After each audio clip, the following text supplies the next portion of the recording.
दोस्तों नमस्कार। आज मैं बात करने जा रहा हूँ समस्याओं के बारे में। समस्याएं से लोग परेशान हो जाते हैं। दोस्तों समस्याएं तो रहेगी, इसका विवेक से समाधान ढूंढिए। दोस्तों मैं इस पे एक कहानी सुनाने जा रहा हूँ। एक कंपनी में एक युवक काम करता था। वो बहुत अपनी समस्याओं से हमेशा परेशान रहता था, बहुत परेशान रहता था।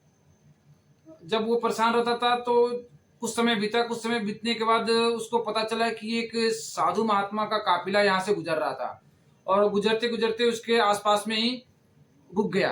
रुक गया तो उसने क्या किया कि साधु से मिलने के लिए पहुंच गया। जाके साधु से उसने मिला। मिलके उसने बताया कि हे महात्मा, मैं अपनी समस्याओं से हमेशा परेशान रहता हूँ और मुझे इसका निजात चाहिए, तो इसके लिए मुझे कोई उपाय बताएं। महात्मा ने बहुत मुस्कुराए। मुस्कुरा के उन्होंने बोला कि ठीक है बेटा, आज बैठो और मैं आपको ये समाधान कल बताऊंगा, क्योंकि आज बहुत देर हो चुकी है। आज हमारे पास बहुत देर हो चुकी है। मैं इसके बारे में आपको कल बताऊंगा कि कैसे समस्या से दूर परेशान नहीं हो सकते हो, दूर हो सकते हो। उसने बोला ठीक है। लेकिन महात्मा ने बोला कि बेटा, आपको मेरा एक छोटा सा काम करना होगा। मेरा जो काफिला में करीब 100 ऊँट है, और मेरा ऊँट का रखवाली करने वाला बीमार पड़ गया है।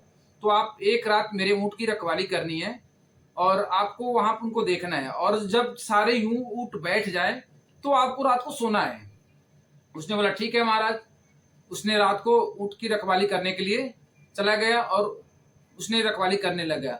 उसने देखा कि एक ऊँट बैठ रहा है, एक ऊँट सो रहा है, एक जो बैठ रहा है दूसरा खड़ा हो जा रहा है। मतलब कभी रात भर पूरी रात वो जागता रहा है, और कभी भी पूरी रात में कोई ऊँट कभी बैठ रहा है, कोई खड़ा हो रहा है, कोई बैठ रहा है, कभी खड़ा हो रहा है।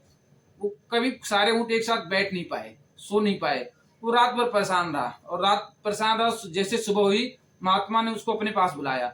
उसने बुला के बोला, बेटा आपने तो बहुत अच्छी तरह से रात में सोए होंगे, नींद अच्छी आई होगी।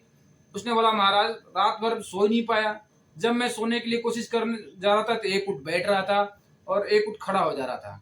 मतलब पूरी रात यही सिलसिला चलता रहा है। कभी भी ऐसा नहीं हुआ कि पूरी रात में कि कोई भी ऊँट, सारा ऊँट एक साथ बैठ जाए।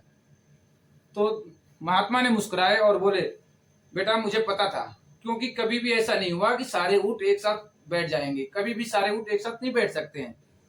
तो उसने महात्मा पे गुस्सा हुआ और गुस्सा होकर बोला, महात्मा जी, अगर आपको जब ये मालूम था कि कभी भी पूरी रात भर में सारे ऊँट एक साथ बैठ नहीं सकते हैं, तो आपने मुझे क्यों भेजा? यानी मुझे परेशान करने के लिए आपने भेजा। महात्मा जी ने बोले, बेटा मुझे पता था कि ये ऐसा होने वाला है। वैसे ही आपकी समस्याएं हैं। समस्या जब तक एक खत्म होती है दूसरी खड़ी हो जाती है। जब तक एक समस्या का समाधान करेंगे तब तक आपके सामने दूसरी समस्या खड़ी हो जाएगी।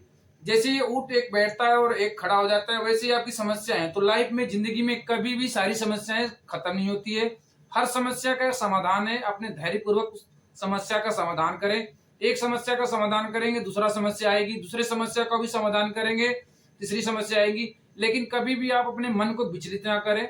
आप अपने समस्या का समाधान ढूंढे, धैर्य से समाधान ढूंढे, और धैर्य पूर्वक समाधान ढूंढते ढूंढते आप अपनी जिंदगी को सही तरीके से जी पाएंगे। दोस्तों इस कहानी से यही सीख मिलती है कि समस्याएं तो रहेंगी ही, दृढ़ता से इन समस्याओं से आप पार पा सकते हैं। कभी भी विचलित ना हो, अपने आप को धैर्य पूर्वक रखें। Thank you.